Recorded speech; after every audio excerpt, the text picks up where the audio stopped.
शासकीय मुद्रणालयातील कामगारांनी सुधारित आकृतीबंध मंजुरी, सेवा प्रवेश नियम, रिक्त पद सरळ सेवेनं भरणं यासह विविध प्रलंबित मागण्यांसाठी शासनाचा निषेध नोंदवलाय।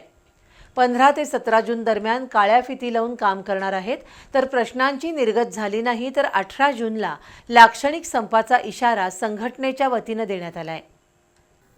शासकीय मुद्रणालयात काम करणाऱ्या विविध घटकातील कामगारांच्या शासनाकडून असणाऱ्या अपेक्षांची पूर्तता होत नाही, याबाबतचा निषेध नोंदवण्याच्या उद्देशानं महाराष्ट्र गव्हर्नमेंट प्रेसेस एम्प्लॉईज फेडरेशनच्या वतीनं 15 ते 17 जून दरम्यान काळ्या फिती लावून काम सुरू केलंय।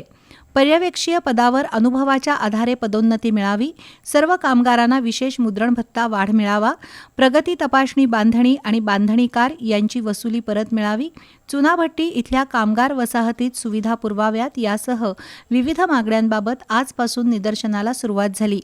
18 तारखेपर्यंत प्रश्न सुटले नाहीत तर 18 जून रोजी एक दिवसीय लाक्षणिक संप करण्याचा ठराव मंजूर करण्यात आला।